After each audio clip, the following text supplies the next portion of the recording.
All right. Welcome to the True Creators Podcast. I'm here with Jordan Mangan. How do you say your last name? Yeah, Mangan. Yeah. Yeah. And yeah, we've been kind of internet friends for about 4 years now. And the reason I'm interested to have you on is you've recently created a course, right? And I think you're hmm on sort of version 2. Where are you at as far as you consider the course I've development? I've done version 1 and ran that through with a group of people. It's a 50,000 word document, a lot of slides and guided meditations. Um, I think when we had like a pivotal discussion about what direction I should take the creativity, um, that document went from 27,000 words to 50,000 words. And there was sort of things that seemed like obstacles. Like I created a lead magnet and sent it out to people and got no response. And then I had to take that feedback and be like, all right, I've got to make a more concise lead magnet. But that lead magnet turned into a module of the course. Um, so yeah, I've ran it through with a bunch of people and got incredible feedback. People saying, I've been on a journey of self-discovery for 16 years. I've read books, I've done courses, and nothing has been better than the content I shared, which was very rewarding because part of it, this is, I feel, fairly revolutionary stuff. It's a definite 7-letter self-guided meditation is at the core of it to connect to your true self. And yeah, it's been yeah, people saying after that 16 years of searching that this is the best thing that they've ever discovered to bring peace to their life, to remove problems, things like that. So the product is there, and the next step is to propagate it, to spread the message. Amazing. I mean, that's fantastic feedback. Yeah. Congratulations on getting it. That's really cool. Mm. I want to sort of start, go back a while because I know that when we met, I think you'd started dipping into meditation a little bit. So sort of 4 years ago, this wasn't even a thing as far as like a focus for you. And correct me if I'm wrong. Um, but Well, yeah, I think I'm about like one of the things I said in the very first module right at the start, I said that the ego, the thinking mind can cause all sorts of traps. And one thing that happened with me was I got divorced and my kids were my life. That was hugely painful to be separated from them. And I I read Man's Search for Meaning, and one of the core points from that, probably the best little knowledge from it, was he said, suffering can cease to be suffering if meaning is attached to it. And my meditation teacher at the time took issue with that. And I now am in that same place that suffering is just a mental trick. But that idea of suffering can cease to be suffering as meaning is attached to it. My meaning was the separation from my kids is I've got more time to myself. So I use that time to improve myself so that even though I'm in a more limited capacity having my children in my life, um, I'm making myself a better man for them to have as a support. And so I think like, yeah, the meditation thing wasn't in the picture 4 years ago. This wasn't where I saw myself going. But what I said at the beginning of the course is the greatest way to harness your ego is to make yourself a teacher. It's like you come to a problem. Don't just think about how to solve the problem. Think about how you would teach others to solve the problem. So through those 5 years since I got divorced, um, I've always taken that approach of how would I teach other people how to deal with these problems. So that's led to me, and it was this journey of discovering these processes for myself as a teacher. that led me to this direction. So as I went through that journey for a year and a half, I just took constant notes. Every time I found a solution to one of my problems, I wrote it down and I said, this is part of this journey of becoming a teacher for other people. Okay, so yeah, so that's interesting. So despite in those early stages, there wasn't a particular form that it was going to take. However, you knew that it was focused on a transmission of knowledge, teaching, kind of passing something on, Yeah. and that kind of led to a certain quality of observation as to what you were experiencing. Yeah, it's originally I had like a course in mind that I'll still complete. It's actually like that there will be I imagine it as like a year-long process. The course that I've written at the moment is 8 weeks, but I want to do a whole other lot of modules. Originally, I was going to call it personal crisis resolution because that's been my life, is resolving crisis and coming out the other side. So um, yeah, it's been that there was a bigger course, a year-long thing of relationships and all of these things. But it's just happened that the meditation thing grabbed me, the philosophy Mm. thing grabbed me, and that's where I've gone. So prior to creating this, what was your life like as a creator? I seem to recall you had a business, a kind of a business that you sold sort of, in the last year or so, which you had for a decade. Tell us a bit about that, but also anything else that kind of comes to mind from your history that, quite broadly, but falls in the category of something that you had created or things that you had created, whether it be music, art, business. Yeah. Yeah, well, I've always been creative. I think like I had quite a restricted, controlled childhood and bullying and things like that. So most of my younger time, that creative stuff was subdued. It was sort of I wasn't a free person to express it. And I went to university and I studied creative writing. I wrote a lot of, I was big into like film noir, detective Mm. stories and science fiction, was really inspired by Philip K. Dick. So I wrote a lot of stuff. I think in my final year of university, I figured out I wrote about 250,000 words of different stuff. I think there's, 12,000 word document about a acid trip that I took, um, things like that.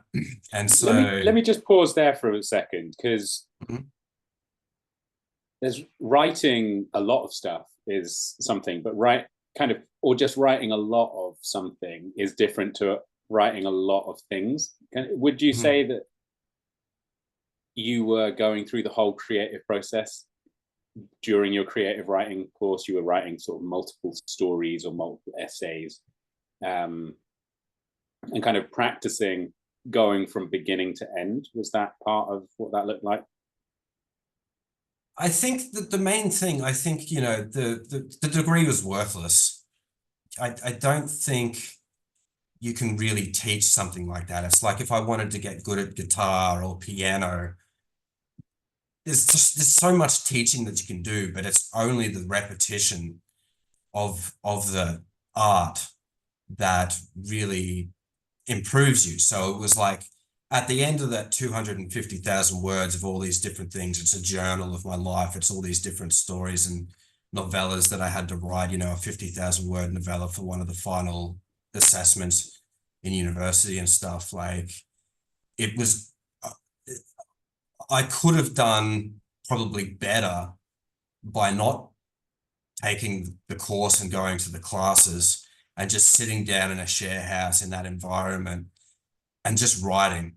It's only like the practice of the craft for me that really leads me to the place where I'm starting to really produce. I can go back, if I go back at the start of that year of the 250,000 words and look at my writing, um, it's not great. I wouldn't say cringe at it, but I'm not happy with it, but by the end of that 250,000 words, the craft of my writing was really on point and really sharp. So it was just Hmm.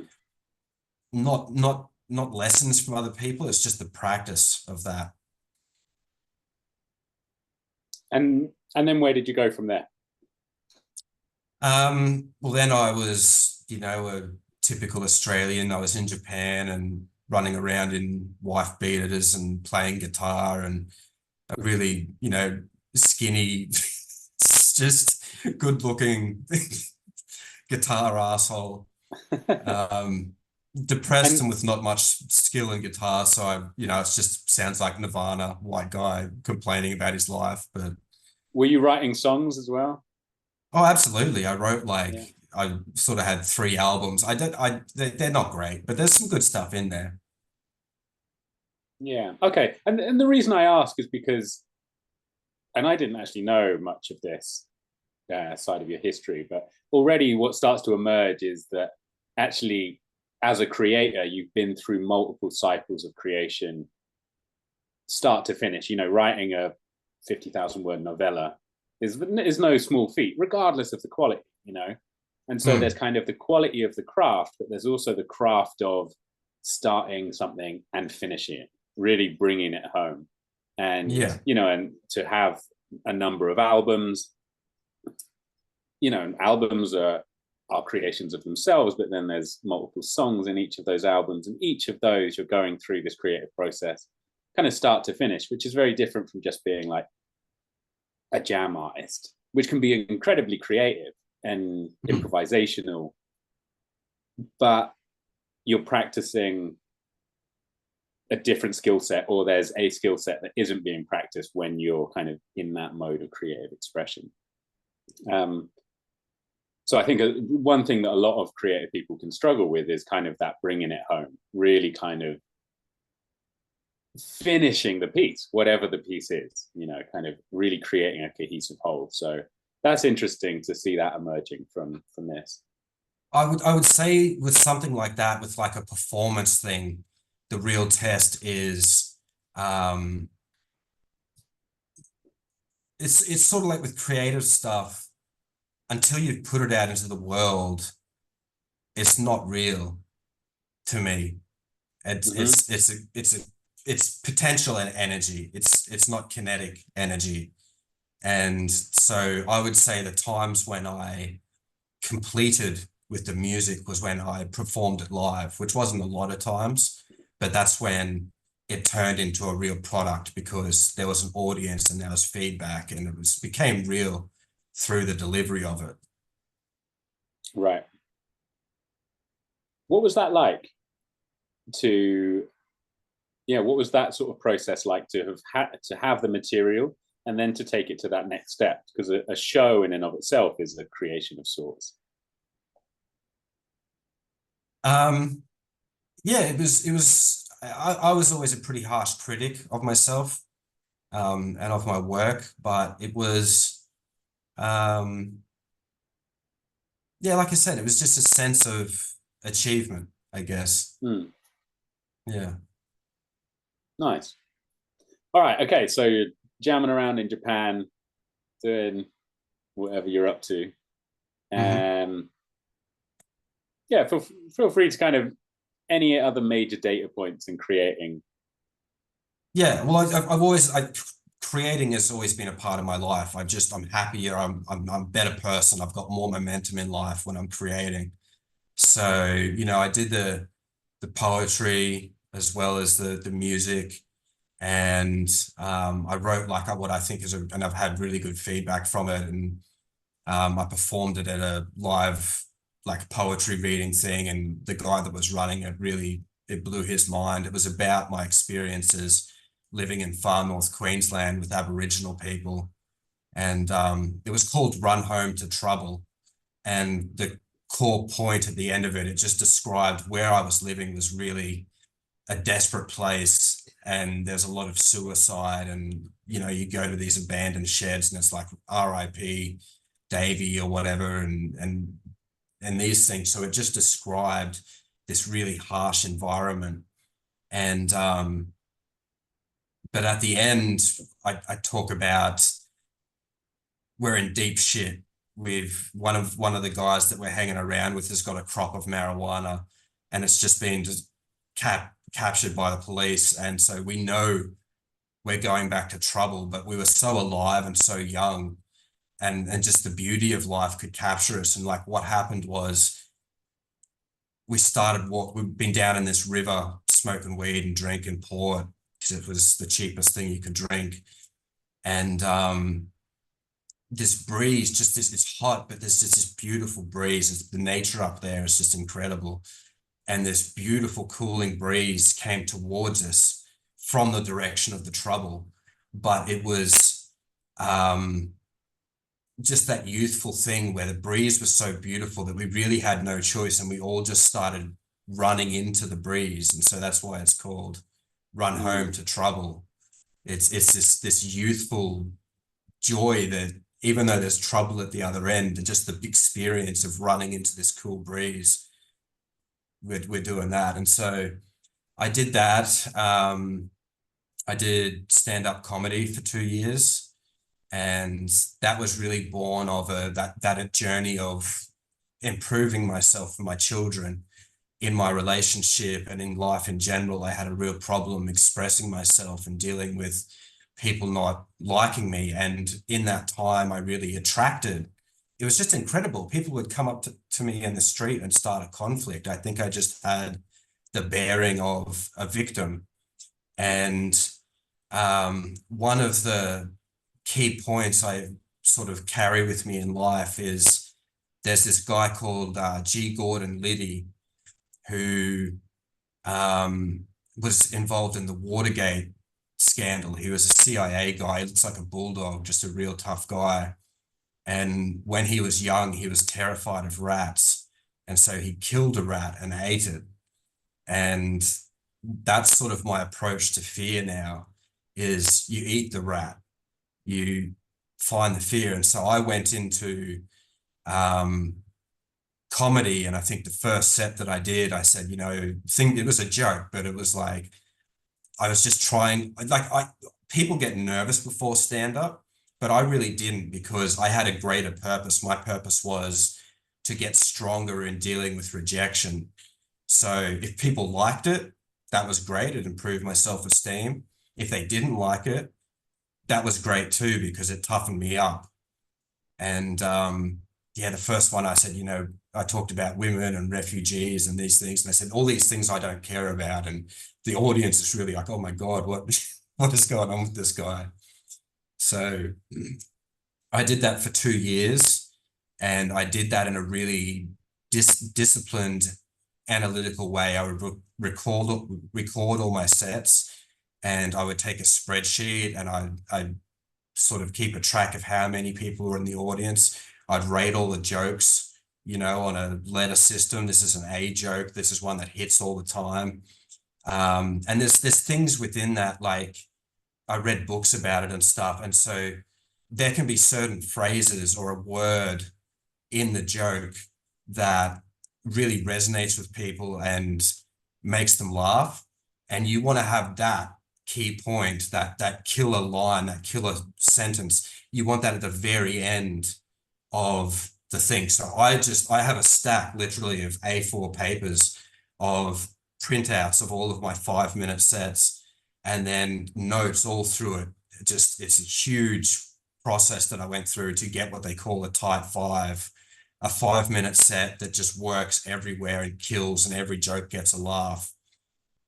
And probably my greatest moment with stand-up was I went to a competition, and I was reading David Goggins at the time. So I just, I do it at home. I have a pair of tongs instead of a microphone, and I practice all the things. And there's things like where you've got to sort of, you're throwing away like a dirty line where you're shitting on someone, but you just do it sort of in a sly way, and you put your head down and you're like, blah, blah, blah. I talked about my ex-wife, and I said, she's no longer with us. And I said, oh, she's just not, she doesn't have the kids tonight. She's by herself. She's not dead. And then there's a thing where I just sort of after a little moment, I just throw away. Yeah, she's not dead, not on the outside. But I but think I there was recall a this joke. Yeah.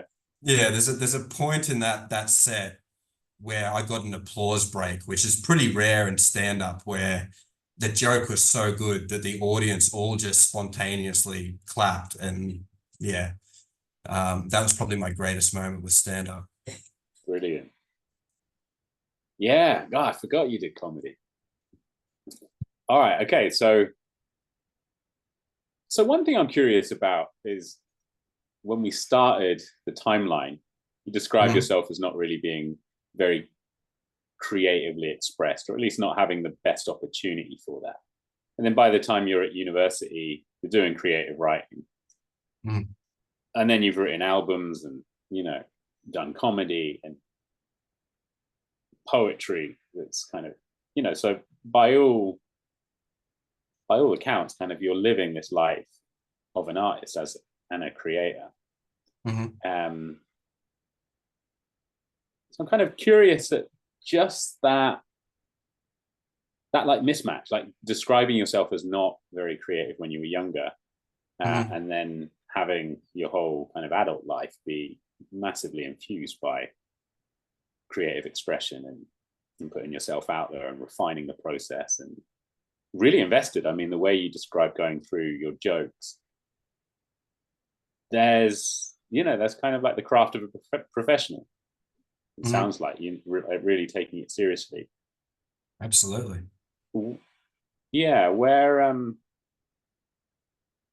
do you think that comes from? Were you like that as a kid? Well, Um, it's difficult. Like Meticulous. I had a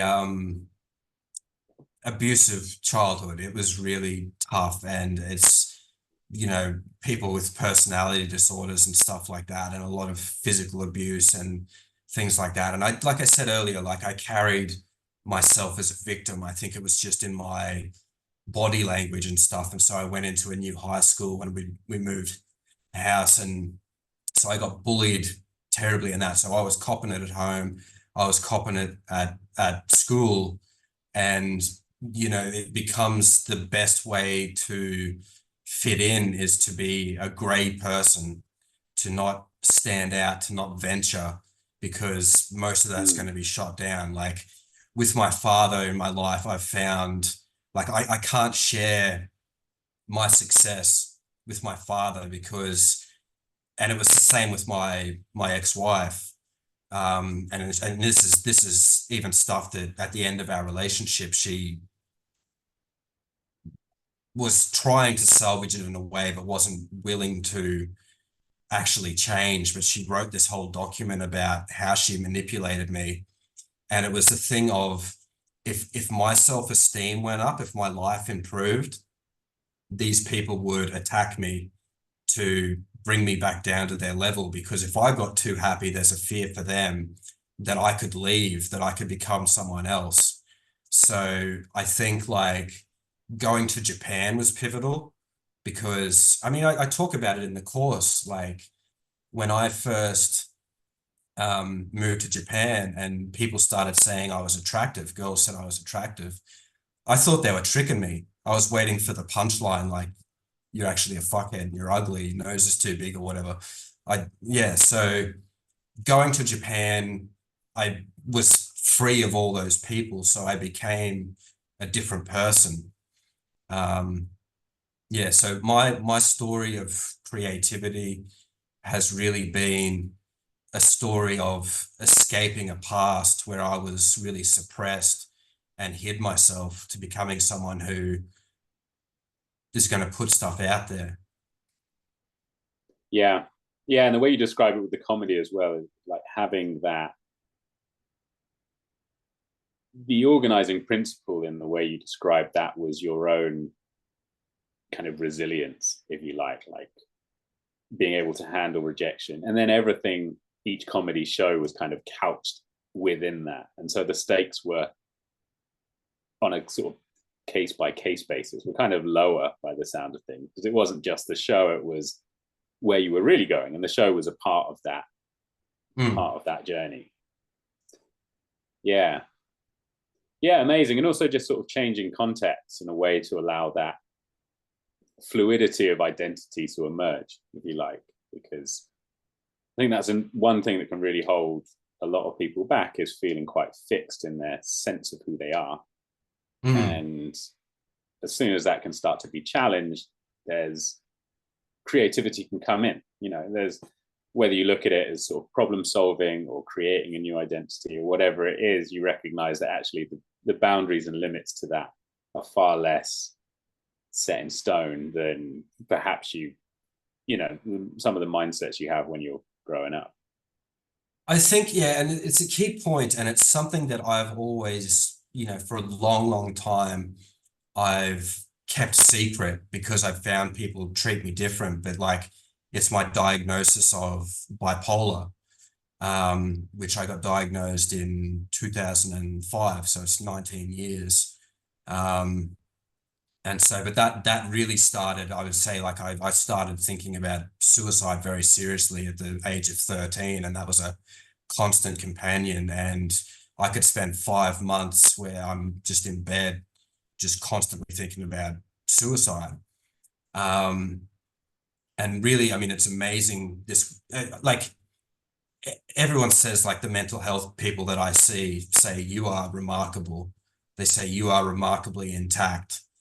That most people that had gone through what I've gone through, it would corrode their personality to the point that they were permanently institutionalized.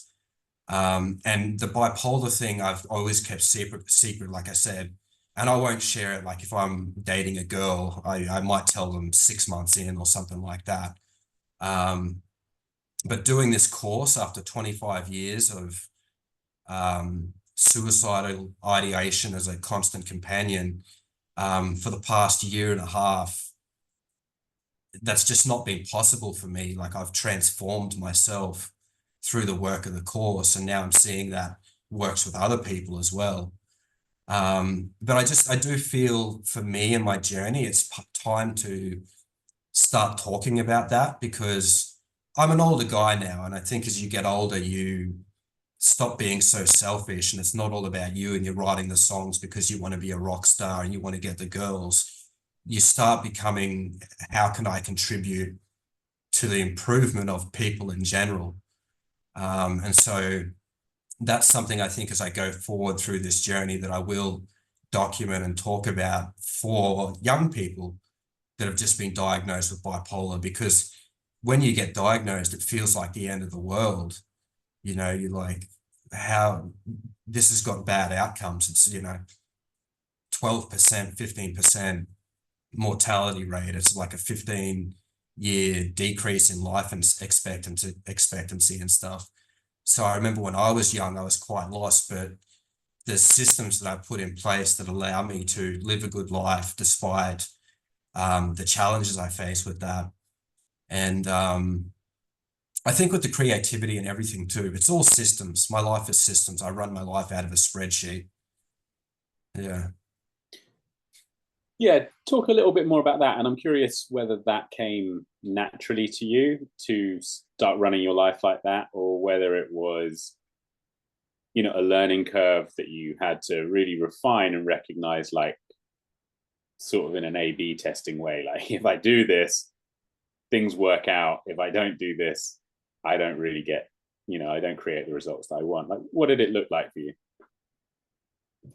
Well, I think like what happened with the suicidal stuff, I would be in these deep dark holes. They call it endogenous depression, and it's from within. It's not an external thing causing you to be depressed. It's just a brain chemistry thing that happens from within. And when I would go through that, I would imagine myself as like a cork in the ocean in a storm.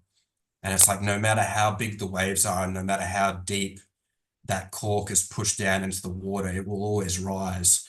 And I think the thing that really kept me from ending my life was I've always had, from the very youngest age, I've had a sense that I could achieve some greatness. There was something within me that I needed to share. And that's where I came to this doing this course, there was no distraction. It was perfect. It was, if you've got a wagon and you've got 8 horses in front pulling it, every horse was aligned and doing its thing. But as far as putting systems in place, yeah, I guess I've just always been an analytical person, and I've always believed that there is a solution to a problem, that I can figure it out. Like, I had chronic fatigue for 2 years, and this conversation that we're having would have been impossible, because I would get like a sentence and a half into explaining something to you, and the brain fog would kick in and I would just shut down.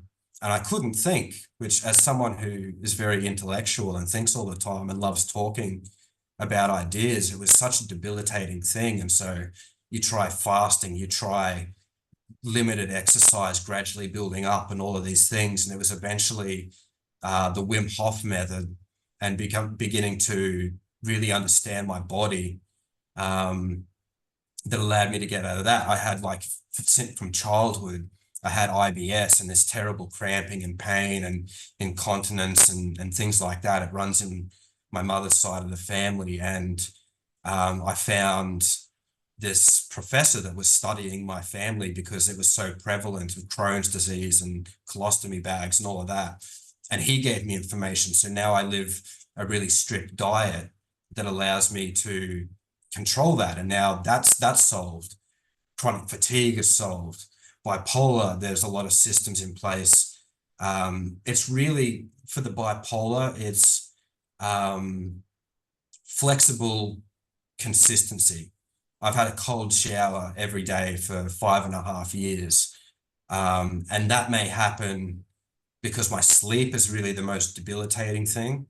Every week, I'll probably go 24, 27 hours without sleep, and my whole clock gets changed around and I have to adjust to it. And so that shower may happen at 9 o'clock in the morning, or it may happen at 2 o'clock in the morning when I've cycled around to another thing.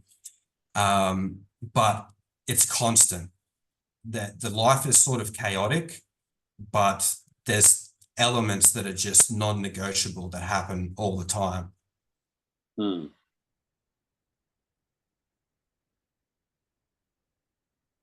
So, picturing that, how, well, it sounds like what you're describing, like you had quite a clear vision of the result you wanted. Mm-hmm. Like going right the way back to having a sense of greatness or something that you wanted to share. Mm-hmm. And even, that description of the cork and the waves, it's a visual image, and Mm-hmm. it's something that's quite, there's a skill that I think there's part of the skill of creating is being able to sort of visualize what you're aiming for. Mm-hmm. And it sounds like, as a picture of your life, you had that going as well, like Mm. and then you're figuring out what are the necessary elements that are going to contribute to eventually kind of create that. Yeah. And that they're non-negotiable. And I like that, I like that term, sort of flexible consistency. And I think a lot of people that are creative are wrestling with challenges with consistency and the amount of chaos that can just spring out of your life. So I yeah. think what got me to this point is the first act of creativity was creating a self that was healthy and Mm-hmm. productive. I mean, I very early in the piece, like, there's an Australian thing where you don't like people who talk themselves up. An American person is really willing to tell you how great they are. In Australia, we would call that a tall poppy, and we want to cut that down. So I had a real prejudice against Tony Robbins. But then I studied his course and it changed my life. And it's a complex thing with Tony Robbins. I think the way that he runs his courses, and he gets people saying yes, yes, yes, and he exhausts them for 12 hours. And then it's sort of cultish. It's like if you run a cult, you want to keep people tired all the time so they don't have time to think. And I think what I've seen of his courses is he exhausts people and then he pushes them. He says yes, yes, yes, and then he tries to upsell them into this and that, and that's a big part of the final thing. So I don't like that so much, but what his key messages really changed my life. And that's what he says about himself. He said, I made this person. I wasn't born this person. I made this person. So I would say, the overarching creativity story of my life was creating this person that's not afraid to speak up, to share their vision and their boundaries, and to deal with loss and rejection as a result of that and accept that.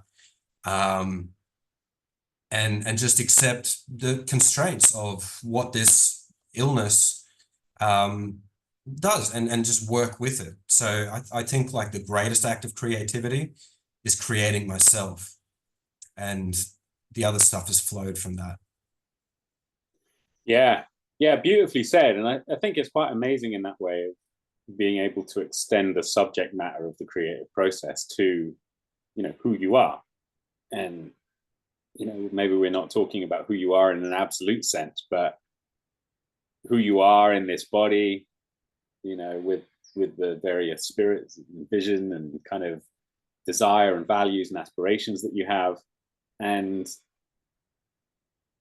that it can, that can be an instrument of your creative life, this body that you have. And I love how you sort of name the constraints as just parts of the reality. It's like parts of what's going on. Like you have what you want to create, and you happen to also have bipolar.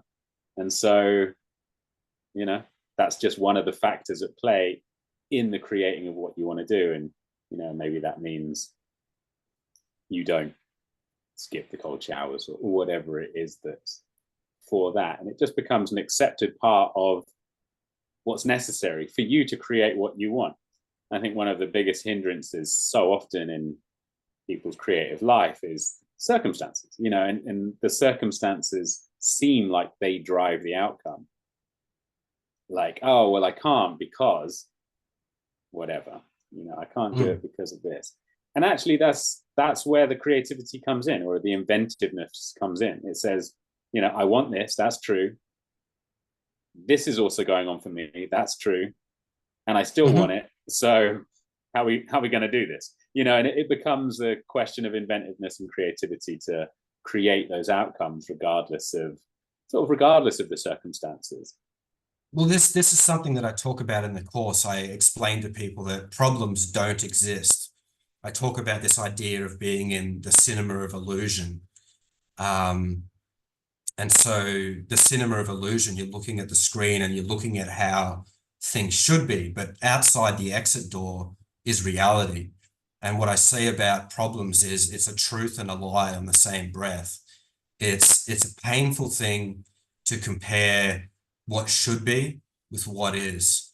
And with the practice of meditation, and if you anchor yourself every morning with 15, 20, 25 minutes of just experiencing reality, when you come to the problem, you step back from you're not in the front seat of the cinema and you're overwhelmed by what should be and you're being tortured by this comparison of what is. You anchor yourself in what is true, and you step back from the what should be, and you just see the what is, and you recognize the idea of, the two waves on the ocean that seem separate, but they're connected, they're the same thing. You recognize that the thing outside the cinema, which is true, you are also true. So how can you reject? It's like you take a whole cloth. If I held a whole cloth up here and I said, pick out the best square centimeter and the worst square centimeter, it's all the same thing. There's no comparison. You are the thing that's happening that you know, Hmm. conceptually want to reject. So there's just an acceptance there. Yeah. Yeah. I mean, I like that, the picture of, the cinema and reality being out there and the illusion being on the screen. Um, and it's one of the hardest things, Robert Fritz, I've learned a lot from. One of his most, I guess, commonly distributed quotes is reality is an acquired taste. But it's like once you have the taste for it, there's sort of no going back, because when you're not in reality, there's all of these things as problems, and in reality, they're just, it's part of that whole cloth. It's like, I mean, this is just what you're working with. It doesn't mean It, anything only in the context of things that you want to do. And then even then it may or may not mean anything depending on the approaches or that you decide to take. it is, and as you say, an acquired taste. Like it got to a point where I just realized eventually that through all the frustration, I'm driving Uber at the moment, and you run into roadworks, and it's not, you end up in a dead street and you got to turn around, and then you're in traffic and there's police behind you and customers getting frustrated and all of these things, and it goes on for hours. And then one day I wake up all of a sudden and I'm like, I just forgot to be angry. I forgot to be frustrated. I just accepted. I saw what is. I didn't see the what should be. Mm-hmm. And Mm-hmm. it's gradually crept up on me until I got to a point where I just wake up and I'm like, I'm not affected by these things anymore. I'm just seeing what is. Yeah, beautiful. And I mean, what a powerful way to be as a creator, because that really turns everything into your medium. Everything becomes workable because Hmm. it's in front of you. You can choose at that stage what to work with. I think there's also an interesting thing of that level of acceptance, is that things can be what they are, not what you want them to be.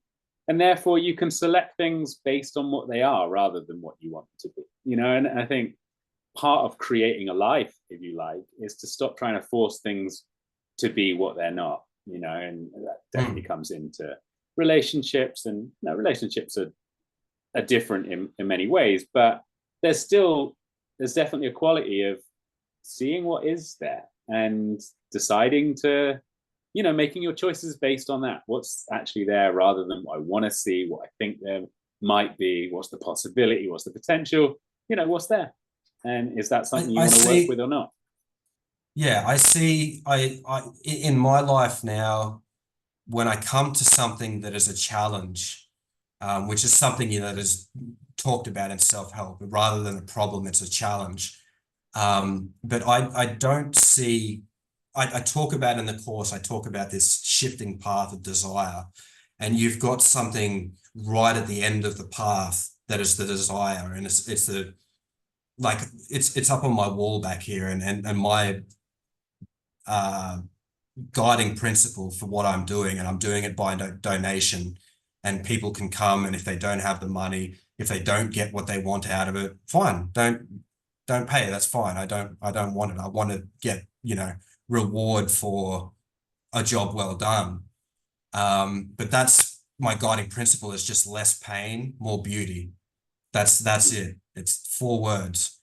And I think if you heal the individual and that spreads enough, you heal a group, you heal a society, you heal a world, and everyone can do that, their part in that. You're doing your part in that by encouraging people to create, and those people go away and create, and they create beauty, they create ideas, and it improves other ones. Like I really think like we're in an incredible time, and I don't think people have caught on to that yet.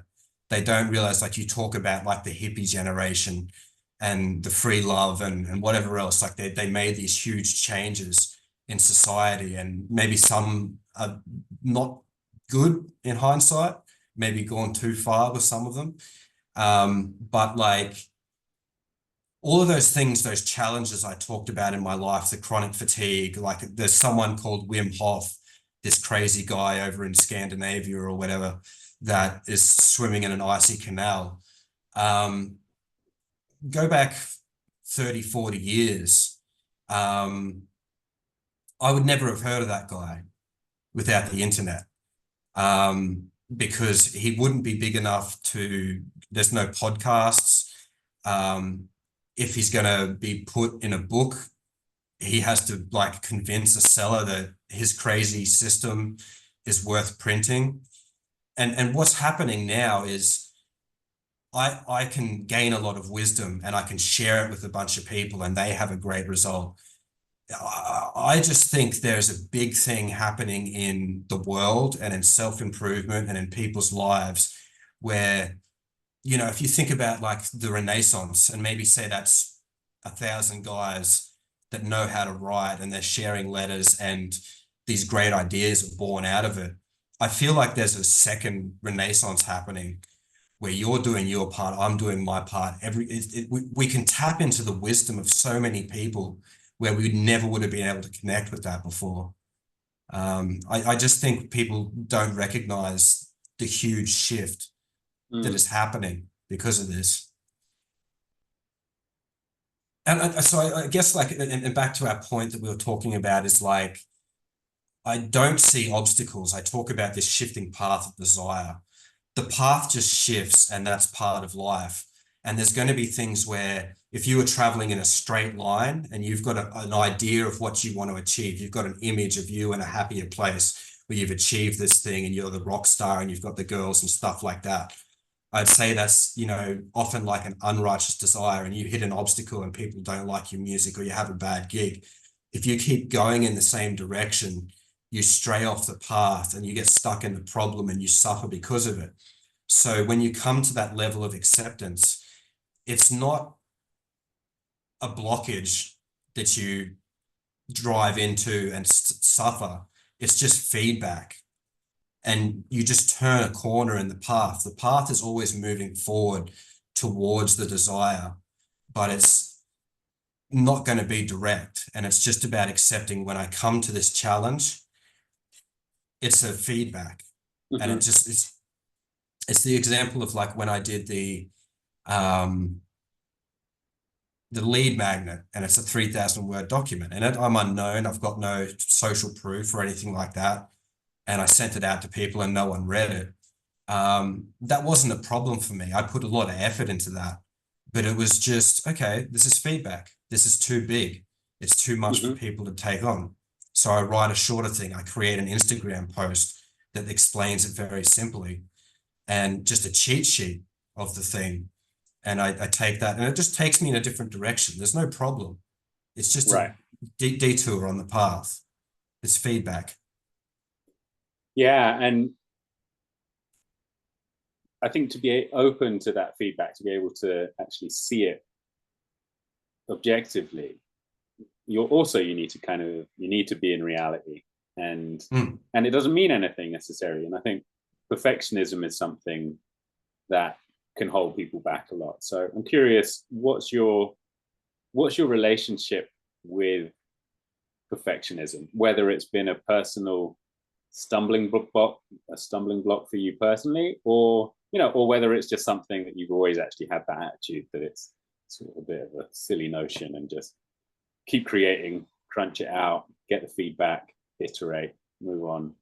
A lot of my stuff in the early years, the songs, the poetry, I was really perfectionist about it and I didn't share a lot of it. And it comes back to that idea of eat the rat.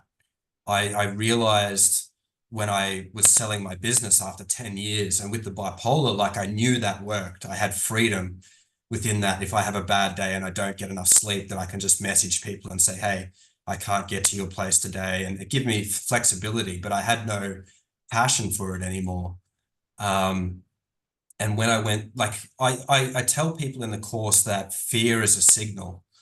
Like if you don't have a fear of jumping out of a plane or going surfing, you're not going to think about it. But if you keep thinking about a fear of sharks in water and it keeps coming to you.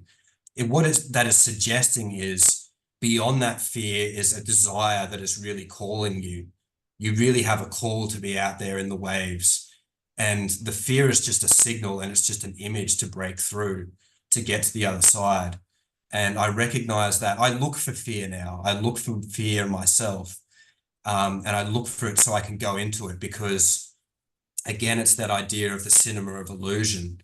The fear is we're right in the front seat and it's very real. And it's just the more you expose yourself, like when I did the stand-up comedy and I exposed myself to rejection and people not liking me and things like that, the fear faded. I stepped backwards in the cinema and the image became less vivid because I was exposed to the truth beyond the fear.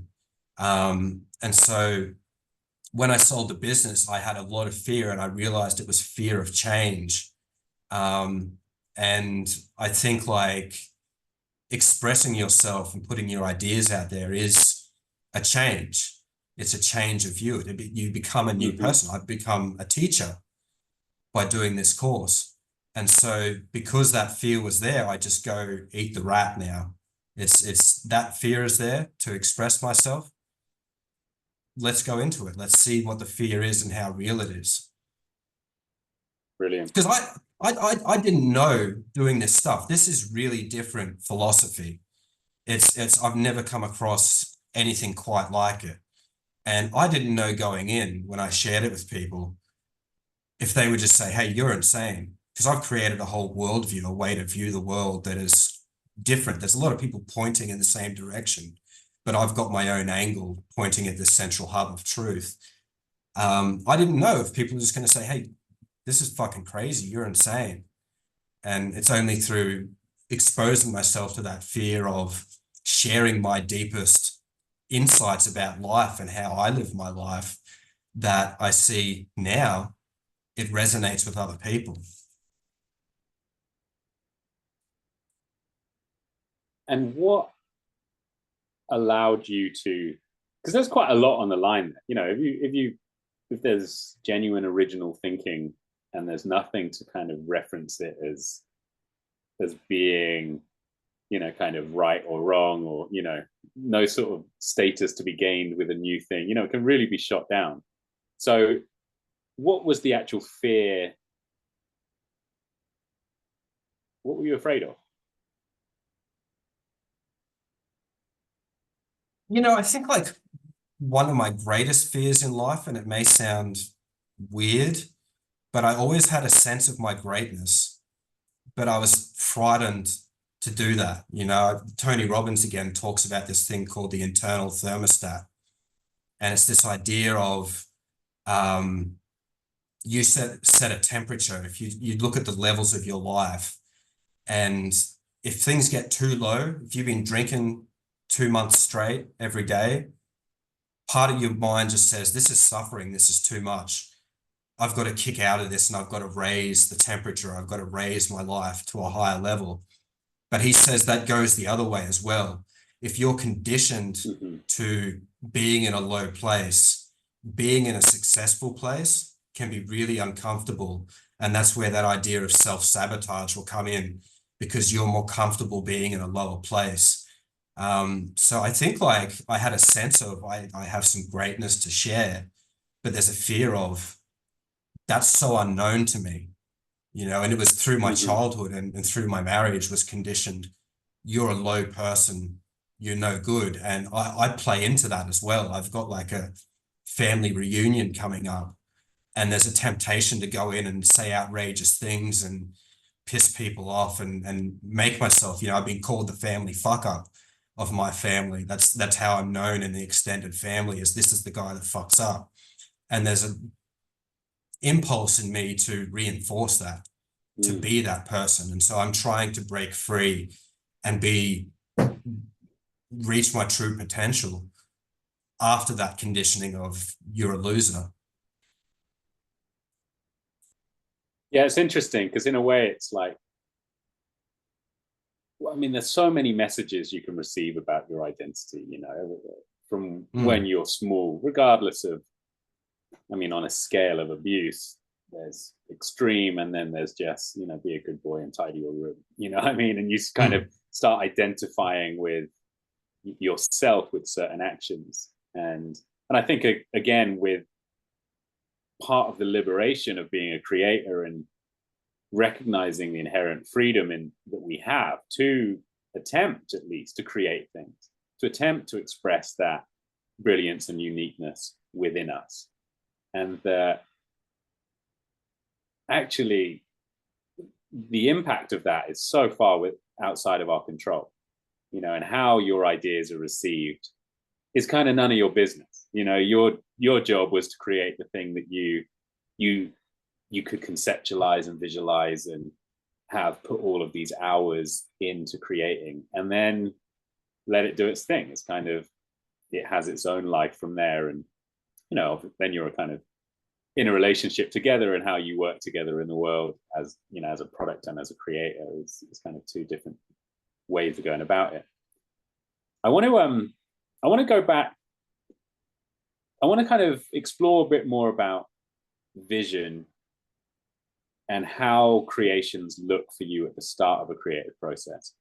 So you mentioned this poem that you did that was really well received. Mm-hmm. The running in back into trouble or something. Yeah, running home to trouble. Running home to trouble. Yeah. So I'd love to sort of start with that and then go to the course. So starting Mm-hmm. with that, how did that idea come to you? If you can remember, like how the idea for that poem particularly started to, was formed, and then the creative process that led, I would imagine it probably matured along the way. And there are these, I think you call it the shifting path of desire, So I'm just sort of Mm. curious, from this moment of inspiration of like, oh, I want to create this. And then that creative process that is so often quite non-linear, but eventually ends up at this in some way, shape, or form. And sometimes it changes radically, and sometimes it's quite close to what we envision. So yeah, curious to anything you have to say on that process of kind of inspiration and then being guided by that vision in your creative process. Yeah, well, I think like when your last point, which you were saying, I was actually wanted to flow onto this. But I mean, the poem is an odd one. I was listening, Killer Mike. Mm-hmm. Yeah, I love rap, and I would write. The poem is more like a rap. It fits into a song, like the instrumental of a Killer Mike song. Um, and that's the thing with like bipolar, is it does have the negative things, but it also, I think, is it Byron? I think they said had bipolar, and there's all sorts of people. But that poem, um, the majority of it I wrote in about 6 hours, and it's a decent length of a poem, but I was quite manic at the time, and that just came out. That's just that bipolar Mm-hmm. force. And the experience that I had in North Queensland was so stressful. I had to run away from a place because the guy's mother that I was living with tried to sleep with me and got in my bed, and then her daughter was angry and started smashing the door down with a sledgehammer. And I was already on a good behavior bond because I'd been in trouble with the police and defended myself in court and all of this crazy stuff. And then I went and I was going to sleep beside a river, and I knew this guy sort of. I'd met him once, and I knew where his place was, and he was out of town. So I tried to sleep in an abandoned car near his house for a little while, but it was too cold. And so eventually I broke into his house, and he had a PlayStation, and I started playing GTA San Andreas. And then he came home early, so he came to his house and found me broken in playing on his save game on GTA San Andreas. So, and I was working with a hot air balloon company at the time. There was huge fights, big brawls that I saw. It was just it's very chaotic time. It was a really, really stressful time. It felt like I was in a war zone. It's crazy up there, and very disjointed lives for everyone. So that was something where I felt like um, that just left an indelible impression on me. And that just flowed out in that moment of mania and turned into something. But what I would say about where I'm at now on this shifting path of desire is I see myself as reality, and everything else I see in life is reality. So if someone cuts me off in traffic, there's no, he shouldn't have done that. There's just, this is what happened. There's a movement of cars and move on with life. I don't obsess about like, we think more about the thing that doesn't exist than what does. And if you did that long enough, if you did that 51% of your day, you would be classed as an insane person because you're thinking more about what isn't than what is. Um, so what I see myself as a part of reality. I am reality in reality. And my course is very binary. It's what is true and what is not. Is the thought of an apple in your mind as true as an apple in the hand? And so the meditation process is just filtering. It's filtering what is true, what is not true, and you just keep coming back to your experience. And I would say, like, as you've been conditioned to be that way and you become conditioned to, one of the questions I ask in the course of people is, are you a thought experiencing reality, or are you reality experiencing a thought? Which is, for some people, quite a deep concept. It becomes, damn, like, I thought I was my conceptual self. I thought I was my relationships and my job and this and that, and this list of information that forms an identity, but it's not reality. There's always going to be that 0.001% that's missing as a concept because you're not identifying as reality. And so that's where that lack comes from, that where the desire to keep up with the Joneses, to buy the new car, to, you know, have the relationship. And even if it's not the right relationship, at least I'm in, you know, I feel more complete for a few weeks, things like that. So it's binary in what is true and what is not true. And I believe when you're in a meditative state, when you're in a state where you believe you are reality, desires are true. Desires are not a thought. They are a true thing.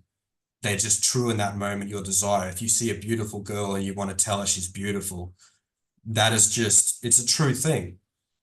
So to me, there's desire and it's true, and I am reality. And I feel like my desires are just reality screaming at me saying, be the greatest reality that you can be. So that's the path that I'm on. Beautiful. That's very cool, and very much in sync with a lot of the work and the creative process that I'm doing. Really, there are two points in a creative process. There's current reality as it is, and then the desires you have for how you want it kind of to be, you know, and that's these two elements in the creative process. Yeah. And there's a contrast, and yet the desire is true. You know, it exists in reality right now as a real thing, more like an apple in the hand than an apple in the thought. You know, it's kind of, it gets a bit muddled, but someone asked me in the course, and they said about setting goals and stuff like that. And the thought of yourself at a point where you're successful, and if it was me and I'm thinking like, yeah, I'm going to have a bunch of people who are in a community that have understood this philosophy, that can come together in a group and talk it out and say, this is my problem, but what should be and what is, and accepting that and working through life together. That's my aim, is to create a community. It's the goal thing. If that was my image and I held it really, if say like 95% of my thought was that image, that's not true.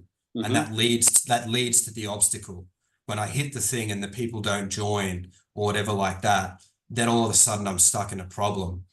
So it's like, I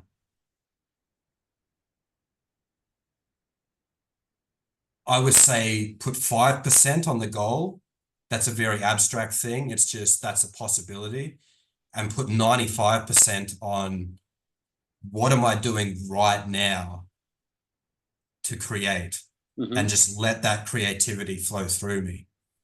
And my experience creating this course has just been incredible.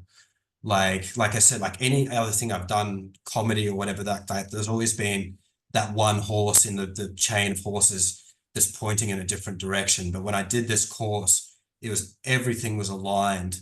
And it was just like, if I had a thing that came up that I needed a solution to explain to people, um, I don't feel that I did anything. I've created a 50,000 word document and I've had great feedback, but I don't feel that I did that. It Mm-hmm. just came to me and it just flowed through me. And the focus had to be, I structure my life in 25-minute segments in Pomodoros. So 95% of my focus is, what am I doing in this 25 minutes? And the thoughts flow through me and I type. And it comes to, I talk about in the course, like different like states of thinking. And there's pure awareness where you're in the moment and time doesn't exist.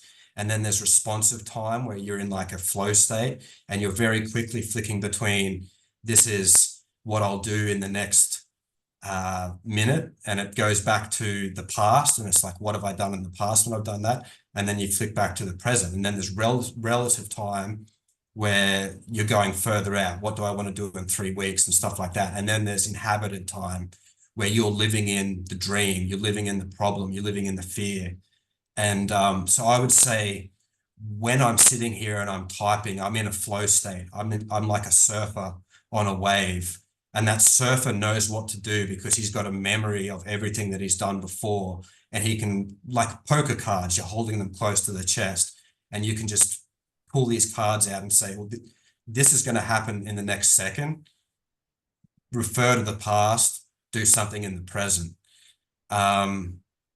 So yeah, my focus is in the process. It's not in the goal. So you have a sense of what you're creating, you know, that you're creating a course or you're creating a module, and you Mhm. sit down and you've got a 25-minute block. And it sounds like you're saying that you kind of let go of the objective at that point, and you're just writing. Like how intentional is a 25-minute block, as to like Um, what you're trying to, you know, what was it there to produce? it comes back to the cold shower thing. It's a hugely disciplined thing. I don't suffer from procrastination at all. And it comes back to the discipline of the cold showers. And it's like, when you turn that tap and the cold water hits you, there is a huge moment of discomfort. And I don't like this. And this is terrifying in a way, especially when you first start doing it. But you gain a sense of control. And so when I come then and I sit in my work area, which is where I do my work, and that is associated with work, I hit the timer, I start the 25-minute. That hitting the timer is the same as turning the tap with the cold water. And it becomes a thing of, I'm not worried about discomfort. I'm not worried about a blockage. I am just in acceptance of what is happening now. So that's Mm-hmm. sort of what those 25-minute blocks are for me. It's just total commitment to the process. There's no distractions, there's no messing about. It's pure creating. Right. Does that answer the question or? Yeah, yeah, totally, totally. No, and I really like the parallel with the cold shower. And just having those constraints, you know, having that 25-minute constraint is. Do you solely work like that? I know that when I work in chunks, if I do 4 pomodoros, like after that, sometimes I want to carry on working, Mhm. and there's a I want to carry on working, but I don't want to work within those bounds. And part of Mhm. that is like it's fatigue in a way, because there's a level of concentration that requires of me. It's sort of night and day, and that's one of the reasons why it's so useful. And it's also one of the, like, it sort of produces, well, it's a different state. It produces a different state. So I'm curious, what does are you always as regimented when you're working, you're using that method, or are there times when you're tinkering around and less kind of driven by that container? Um, no, everything is broken into 25-minute sections. And I think like what you talked about, it is really important within the Pomodoro sessions, within the process to have the reward at the end, because then you associate that 25 minutes with a reward. So for me, that would just be go out, have a cigarette, listen to some pump up music, have a Mm-hmm. really sort of rewarding, exciting sort of feeling, and revel in the feeling of having created something. Go to the whiteboard, make the mark. I keep tally, tally 1, 2, 3, 4, and then cross 5. And every tick that I put down is a reward. And I think like this is what I'm talking about with like the goal. If my goal is to buy the car and it's from a sense of lack, it's not a righteous desire. It's because someone else had bought a nice car that I know and I want to keep up with them. That satisfaction may last 1 week, 2 weeks, whatever it is, and then you take it for granted. Whereas when you're working the process, it's gratification that is really deep and true. And it's just as much as you do the work, you get to keep experiencing that experience of having the Mm-hmm. Beamer and just having bought it and driven it off the lot. I get to feel that every time I put another mark down on the whiteboard. And I do that with not just like creativity. I do it with, at the moment, I'm condensing a shed that ran a business with full of tools and materials and a house down to something that can fit into a van. So all of that work is broken into 25-minute blocks as well. That's just everything that I do that is productive is 25-minute blocks. Got you. And so take that example of having a shed that you're breaking down into a van. So we've got, the way I picture that is that you've got the outcome that you want, which is the van, and you've got the Mhm. current reality, which is the shed. And so there's Mhm. this discrepancy between the two. You've got that at some level intuitively.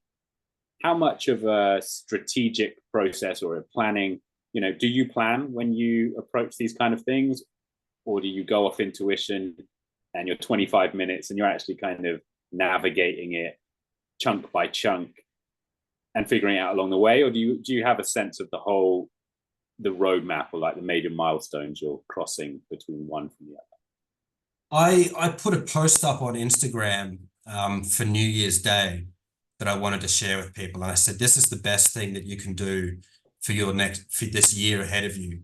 You have a limited number of actions. And I likened it to being on a boat. And there's 3 elements to this system. And one is the ability to make hard decisions. And that's the ability to turn the wheel, because most people in a comfortable life, it's a comfortable discomfort. You Mm-hmm. can be dissatisfied with your life, but it's known, so you stick to the known. And it's just with this boat, the ability to make the hard decision, which again comes back to the cold showers. I've made a Yeah. hard decision already today. I turn that wheel a little bit. And you talk about like it's not a big change in the immediate moment, but if you stick to that for a year, it's branching out, and all of a sudden your life has gone in a hugely different direction from that small decision at the beginning. And so I talk about that, and then the boat is fueled. If you're putting coal into the engine to fuel it, it's fueled by actions. That is what propels you forward in life, and you've got a limited number of actions that you can perform in this year. And then the last one, which is really what we're talking about here in terms of strategy, is priority. there's no point being in England and aiming for America if there's rocks right ahead of you. And I had a moment where I broke down for 3, 4 days and was really sort of concerned and just overwhelmed by the thought of doing all this work. And it really came down to a question of priority. So on this shifting path of desire, I've got this thing where I have to do this work to get where I want to be.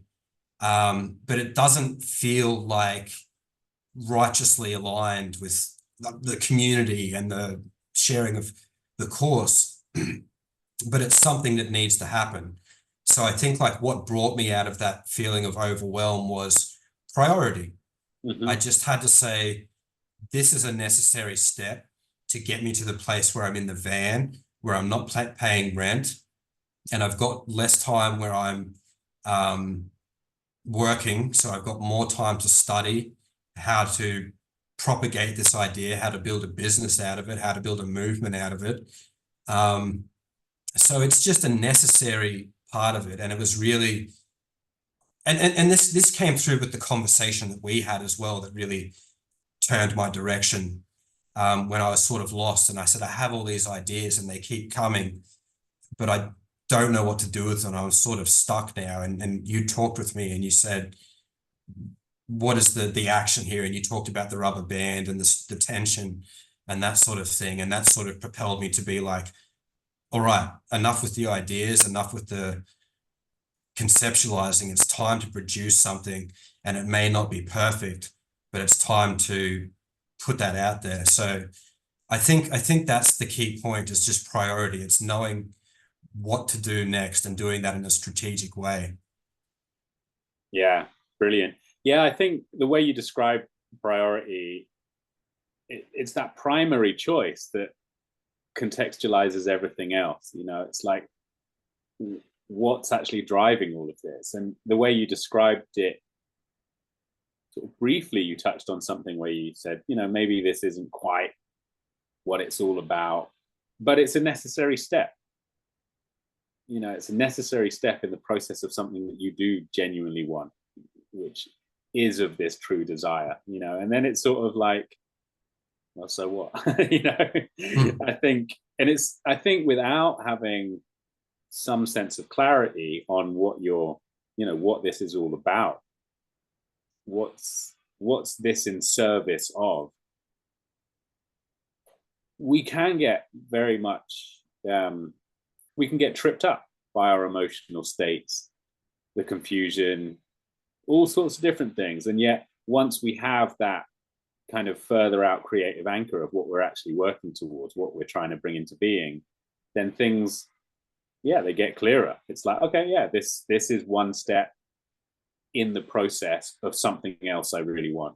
And maybe I don't even want to do this one thing, but in isolation, but I do want to do it in the context of the other thing because I really want the other thing. Yes, this is something that I talk about with the shifting path of desire, is what we are doing in life is we're feeling out the path. We can see maybe 1, 2, 3 steps. And as I've become more aligned with myself as a true being, as part of reality, more of the steps have become clear. And it's when we get to a point where the next step isn't clear, is where suffering can really come from. And I've got to a point now where I realize that, and I realize there's going to be moments of uncertainty, and just to accept that. And so I went through that where I was struggling with this priority of, I want to create the course, but I've got to do all this work in the shed and sell all this stuff and deal with idiots on fucking Facebook Marketplace that are, you know, just telling me irrelevant stuff about their life instead of paying me money. And so, yeah, we're all in a process in our life of finding our path, and that's an exploratory thing.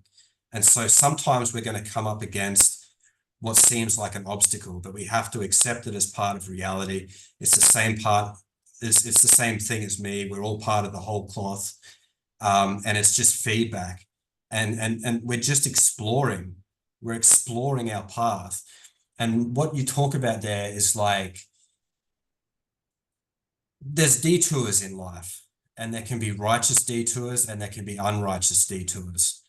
And so if I look at something like my marriage, which was a horrible abusive marriage where I was belittled all the time and I was hit and I had a car driven at me and stuff like that, looking back in life, I probably wouldn't have chose that path. But at the time, it was the best I could do with the best of my knowledge. I wanted a family, I wanted kids, I wanted all that stuff, and I didn't have the knowledge about what a healthy relationship looked like. So I just ended up on this path that I wouldn't have chose in hindsight, although I love having the kids and stuff like that. But it's just that's just a detour in life that Mm-hmm. had to be taken because I lacked the knowledge.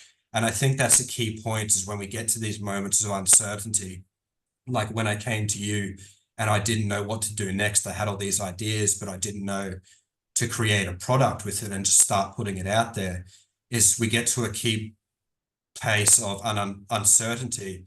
And one of the key points to get through that is to seek wisdom, to find someone who knows what they're doing, that maybe has been through it before and it's less personal to them, and they can give you guidance. And again, to seek the fear and to go into it as well, because the fear is a signal.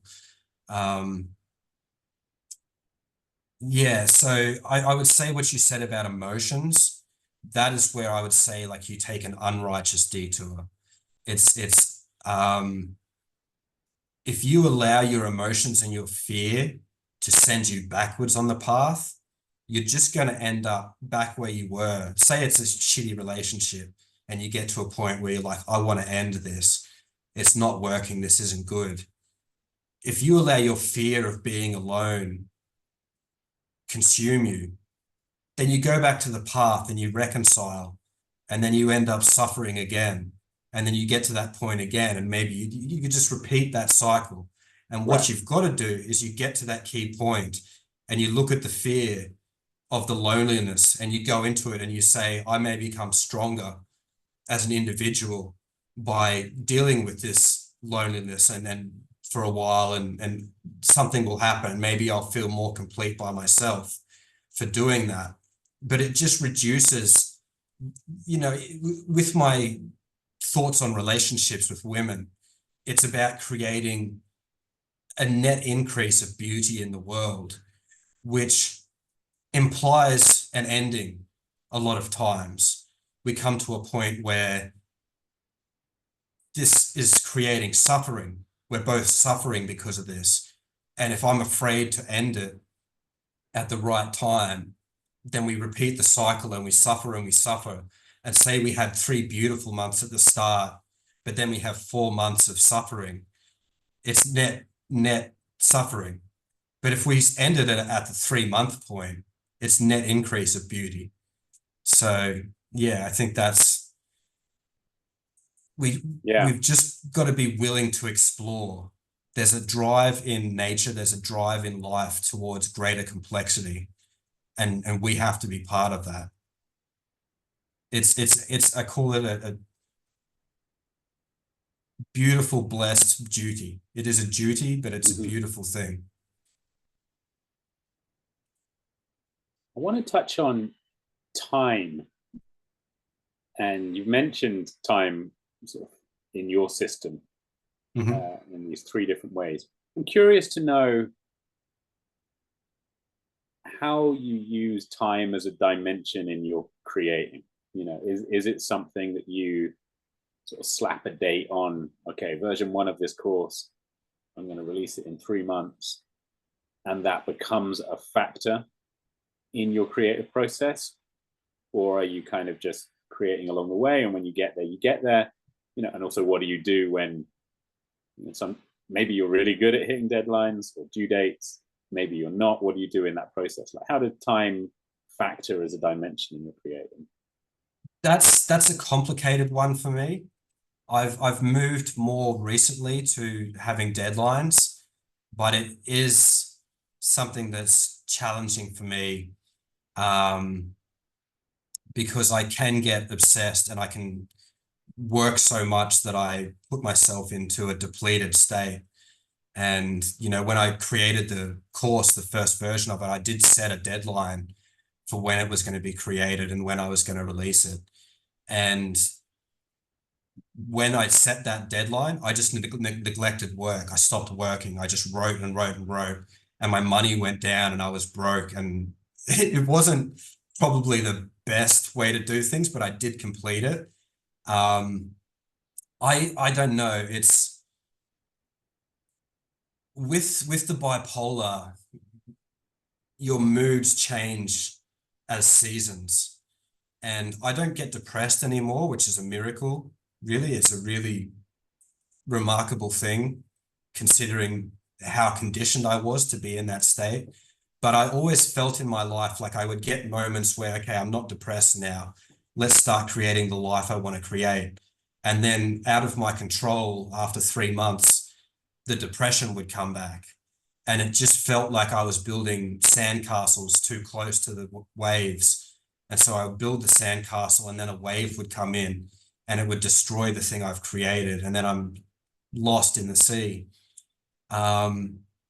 So yeah, that's something that I'm still working on, to know, like, is it good? In some ways, I really get things done and I am more productive, and I get to enjoy that process of productivity when I set a date. But I think that's better for me, but I need to work on that more. Like, I need to do it without creating suffering. Yeah. Yeah, yeah. It sounds like that's again a reflection of the impact of doing it that way, and then fine tuning it. In How do you do it? in I'm not very good with time as a dimension, and yet if I don't have it there at all, then I'm Hmm. really lost at sea. So I I like to experiment with kind of 2 to 3 week timelines where I have Hmm. a sense of what I'm trying to bring into being in that at that level. And what I found is that I can get my head around things in time at that. Like, I'm getting better at organizing actions in time to bring about a certain thing by a certain date. Um, and it also helps me have a number of things going. And I'm not very good at, you know, having too many things going. But, when you have a household and just trees to plant, or, different things that are moving, Yeah. say, like, at the moment, I'm living alone, and I can I can just get by eating whatever. And it can, Hmm. sometimes it's like, oh, it'd be quite nice to have a meal or bake some brownies, or, something like that, and that can become like a spontaneous project, but it can also become like, yeah, all right, let me have a meal or invite some people around. And so I consider all of that as kind of creations, like an idea of, how can I create this? How can I make this happen?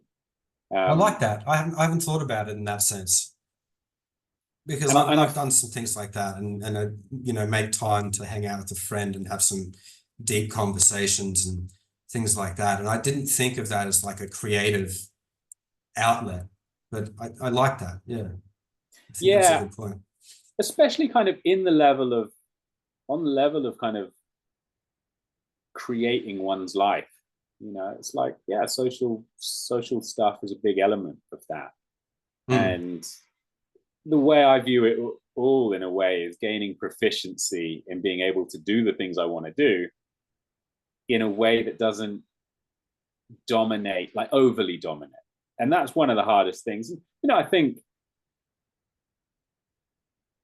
in the way that you described building your course, it really became a dominant focus, and it was productive in that way.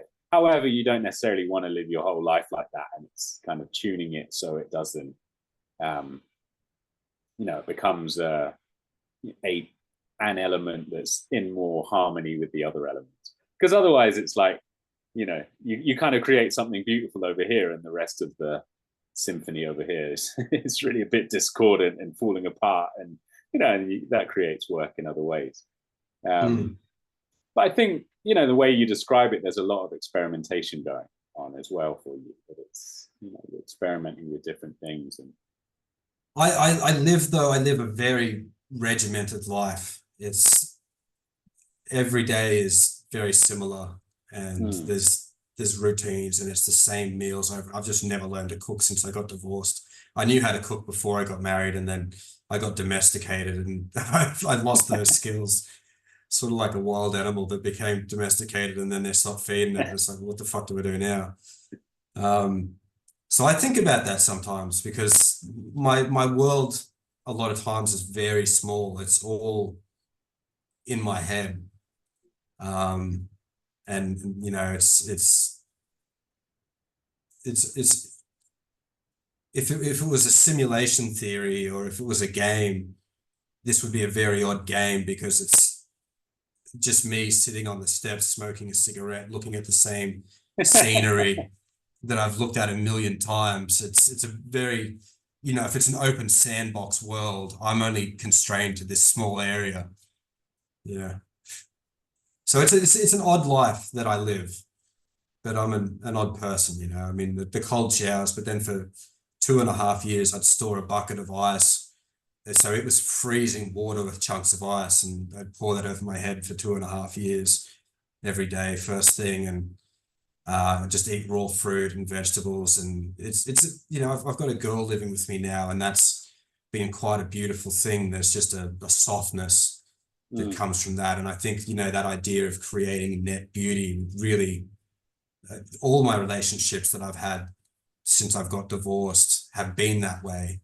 And part of it has been knowing when to end it and things like that and being clear about, you know, it's my boundaries, my desires are reality. So I have to share them with people. And if someone's got an idea that they want to be with me for a long time and maybe they'd like to settle down and they're at an age where they're looking for kids and all of that sort of thing, and I've got to say, look, that's not where I am. My desire is creating this course, creating this community. I'm not in family mode. Maybe in 5 years, but that's probably too long for you. I'm not the right person for that moment. So there's expressing myself clearly gives people a realistic picture of reality.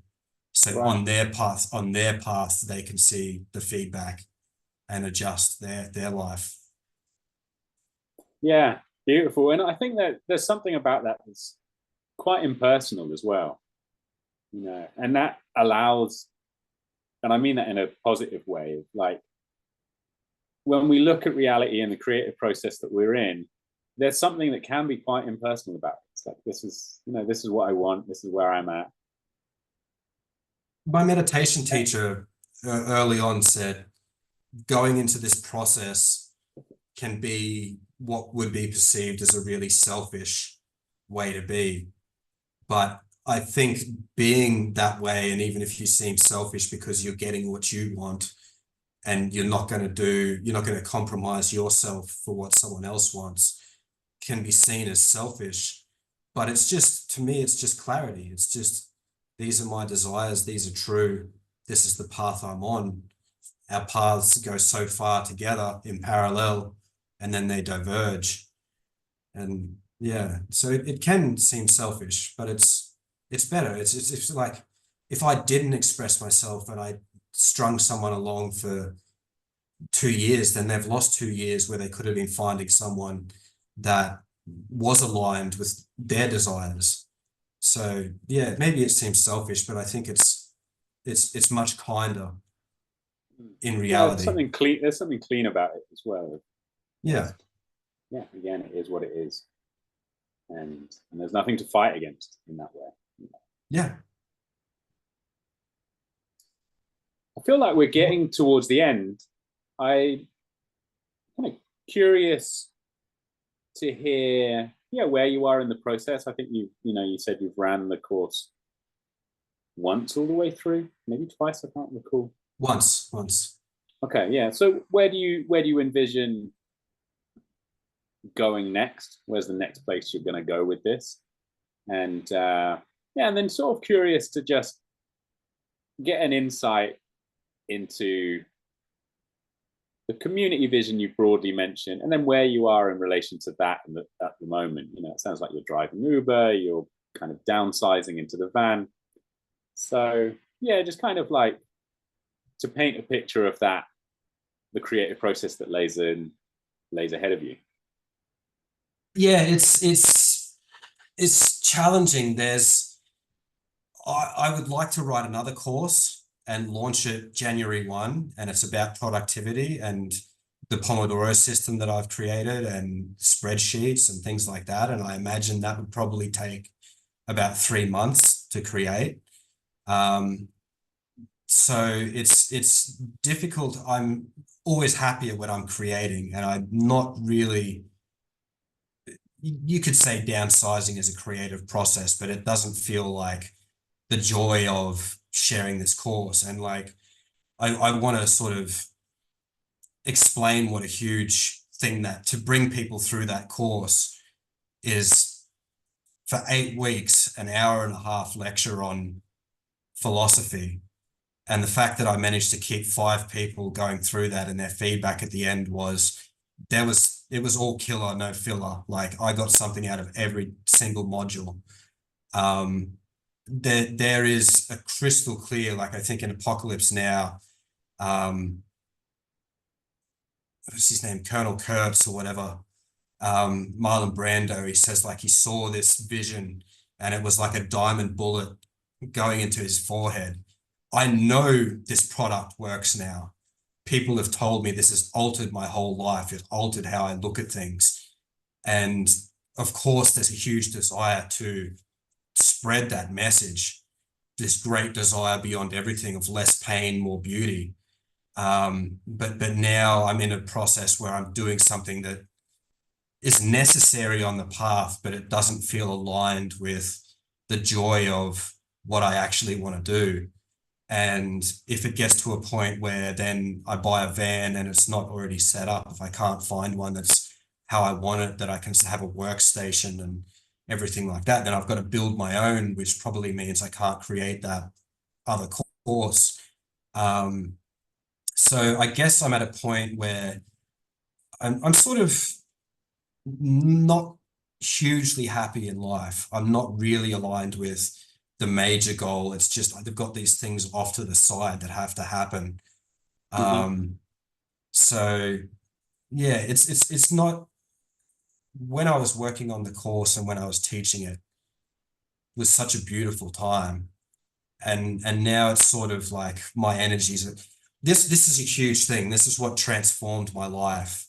The decision to sell the business and go into the fear of that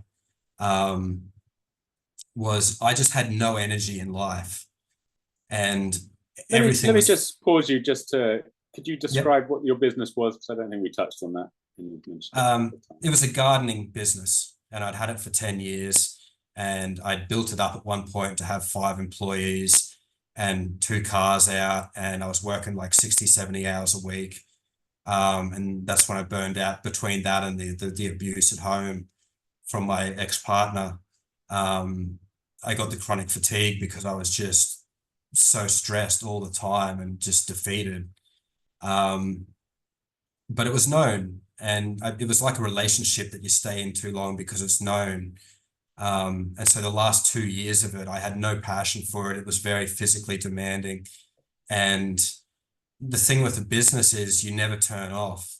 There's always the thought when you're at home, like, what if that machine fails?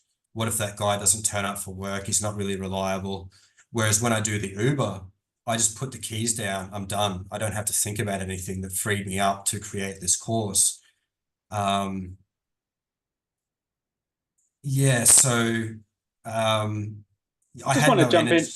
jump in Yeah. on that one because I think it's so easy to have identity tied up in the way we're living and to, to sell a business and then drive Uber. It's kind of like there's a social lens you can view that through as perhaps, stepping down.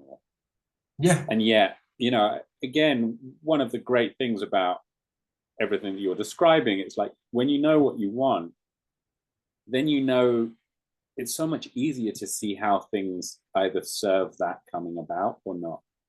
And and of course, maybe there's also other hidden gems that you get out of being an Uber driver for sure. And there's life happens It's in all ways, but it's just so much easier to to figure out what are those necessary steps that just are what they are, because actually the purpose is in the way that they're serving this greater thing that you're involved in.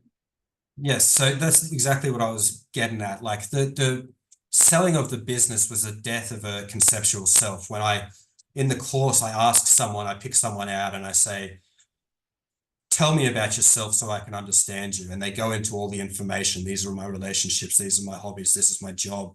And it's like the job is 30%, the relationships are 20%, whatever it is. But like I said, there's always going to be that 0.001% missing. I tell people, I say, we're going to manifest a zebra in the room that I'm in now. And I say, give me information about a zebra. And if we stacked all the encyclopedias, every article we had about it, it's zebra. It's information. It's not a true being. And so when I was married, I was a husband, I was a full-time father, and I was a business owner. And selling the business was the last step in killing off that old conceptual self of who I was. And then I became a new person. And that's what I was getting at, was what really made me break was I had no energy. And my meditation teacher said to me, energy is found in alignment. And so one day I was just mowing a lawn and I got halfway through and I just said, I can sell this business and I can be free of this suffering that I'm in. Because I think you have in a week, you've got about 112 waking hours. If you sleep 8 hours, you've got 112 waking hours in a week. And in that 112 hours, I had 5 minutes of energy. And it's when I was running a men's group. And at the end of that call, I would be so excited because I was like, man, I've really helped people. I've created something. And so I had 5 minutes of energy in 112 hours. And I latched onto that. And I said, this is where my life needs to go. I need to express all of this wisdom that's come from living a life of suffering and finding a good way to live life. And so I was mowing that lawn and halfway through I said, I'm going to sell the business. And I just started laughing. I finished the lawn. I took the rest of the afternoon off and I listed the business for sale that day. And I took the action when the moment was right. And then that energy, I'm full of energy. You know, when I was creating that course and I could sit down and I'd do 8 Pomodoros in a row and I'd write all the, thousands of words that now I know resonate with people. All of that was energy. And so I went from a blockage where I had 5 minutes and 112 hours to having, a huge percentage of my life energy. And so I think that's a core point is on this shifting path of desire. I tell people it's like the run home to trouble. It's like if you're hot in summer and a breeze starts blowing, you'll naturally orient yourself to feel that on the fullness of your body. Or if it's cold in winter, you'll sit in a place where the sun is hitting your back. You need to orient your life towards that energy. You need to find the energy and you need to turn into it. Beautiful. I don't think there's a better note to end on than that. That was wonderfully poetic and absolutely true. Very accurate. I've got a lot to share. I've learned a lot and I've written a lot, and life is good. My life is beautiful, and I've spread the message. I've created less pain and more beauty. One of these, this girl that was really studious, taking notes and doing the practice. You have to do the practice. But she just said, I don't have problems anymore. My life is free of problems. I've done that for someone else. Amazing. Before we finish, can I promote my stuff? Absolutely. Yeah. That's where we're going. So tell anyone how they can find you and what you would like them to find if they're interested. Well, I'm a novice with the marketing and things like that. And you're quite good. You get engagement. You post a lot of stuff. And it's sort of anathema to the whole idea of the meditation, because you're stepping away from the conceptual self and everything that you put out becomes a thought and becomes something you're engaged in. So I'm not really prolific with social media yet, but if people are interested, if they're interested in what I've heard and they're interested in taking part in this course, the best place to reach me would be Instagram, and it's Self Shift RM. The course, the name of the business or the entity is Self Shift Rational Meditation. So Instagram at Self Shift RM. And if you join that, when I launch the next course, I'll just message everyone I'm just using that as a bookmark for now. And if you're interested, I'll message you when the next course is coming up so you can join if you want to. It's donation based, it's changing people's lives. You've got nothing to lose. If it doesn't resonate with you, you can pop out, but there's a big potential if you do the work. Your life can be amazing. Wicked, Jordan. Thanks so much, man. No worries. That was great.